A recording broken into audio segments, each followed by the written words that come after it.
സിനിമാറ്റോഗ്രാഫറുടെ റോളെന്നുള്ള നിലയ്ക്കാണ് ഞാനിവിടെ നിൽക്കുന്നത് എന്നുള്ളതാണ്. അപ്പം അവിടെ ഒരു ഡയറക്ടറെ നമ്മൾ ഇങ്ങനെ തിരിച്ചറിയുന്നു എന്നുള്ളതാണ്. ഞാൻ പല ഫിലിം മേക്കേഴ്സുമായിട്ട് വർക്ക് ചെയ്തിട്ടുള്ളൊരു വ്യക്തി കൂടിയാണ്. അരവിന്ദനായാലും അതുപോലെ തന്നെ കെ.ജി. ജോർജ് ആയാലും പിന്നെ പ്രകാശനാണെങ്കിലും മോഹനാണെങ്കിലും അങ്ങനെ പല വ്യക്തികളും. അപ്പം എൻ്റെ വർക്കുകളെന്ന് പറയുന്നത് അവർക്ക് ആവശ്യമായിട്ടുള്ള കാര്യങ്ങൾ എന്താണെന്ന് തിരിച്ചറിയുക എന്നുള്ളതിൻ്റെ ആദ്യത്തെ പ്രൈമറി ആയിട്ടുള്ള ഒരു ജോലിയാണ് നമ്മൾ സൃഷ്ടിക്കപ്പെടുന്നത്. ഇപ്പോൾ ക്യാമറ എന്ന് സൂചിപ്പിക്കുകയാണെങ്കിൽ ജോഡിപ്പാലത്തിൻ്റെ ക്യാമറയല്ല ലേഖയുടെ മരണം എന്ന് ഞാൻ സൂചിപ്പിക്കുമ്പോഴും ഇന്നിപ്പോൾ ഒരു കാലഘട്ടത്തിൽ ലേഖയുടെ മരണം ഹേമ കമ്മീഷൻ്റെയൊക്കെ ഒരു ബാക്ക്ഗ്രൗണ്ട് വെച്ച് നോക്കുകയാണെങ്കിൽ അദ്ദേഹം അന്ന് ഇതിനെ എതിർത്ത ഒരു വ്യക്തിയായിരുന്നു.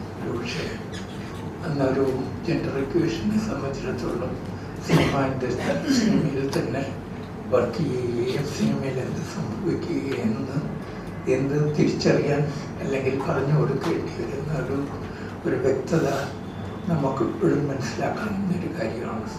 ഇത്രയോ കാലത്തിന് മുമ്പുണ്ടായ ഒരു ചലച്ചിത്രമാണ് എങ്കിൽ പോലും ഒരു പക്ഷേ ചലച്ചിത്രത്തിൻ്റെ ഉള്ളിലുള്ള അന്തർനാടകങ്ങളെ കുറിച്ചിട്ടുള്ള ഒരറിവ് തന്നെയായിരുന്നു അത് എന്ന് നമുക്ക് സ്വീകരിക്കാൻ സാധിച്ചു. അന്ന് എന്തുകൊണ്ട് സിനിമാസ്കോപ്പ് ഷൂട്ട് ചെയ്യാൻ എനിക്ക് സാധിച്ചു എന്നുള്ളത് ഒരു പ്രത്യേകതയാണ്. കാരണം കാലഘട്ടങ്ങളിലൊക്കെ തന്നെ സിനിമാസ്കോപ്പ് ഒരർത്ഥത്തിൽ പോപ്പുലറല്ല, അതിനേക്കാൾ എക്സ്പെൻസീവാണ്. അതുകൊണ്ട് പലരും അത് തൊടാൻ വിസമ്മതിച്ചിരുന്ന ഒരു സമയം തന്നെയാണ് അതിൻ്റെ ഷൂട്ടിംഗ് നടക്കുക. അപ്പോൾ ഷൂട്ടിങ്ങിൻ്റെ ഇടയിൽ അദ്ദേഹത്തിൻ്റെ പ്രത്യേകത എന്താണെന്ന് ഒരു ഡയറക്ടർ എന്നുള്ള നിലയ്ക്ക് ഞാനൊരു മേക്കർ എന്നുള്ള നിലയ്ക്ക് ഞാൻ സൂചിപ്പിക്കുകയാണെങ്കിൽ അദ്ദേഹത്തിന് പൂർണ്ണമായിട്ടൊരു സ്ക്രീൻ പ്ലേ ഉണ്ട്. സ്ക്രീൻ പ്ലേ തലേന്ന് വായിച്ചു തരും. അതല്ലെങ്കിൽ നമുക്ക് നേരത്തെ തന്നെ കിട്ടുകയും ചെയ്യും.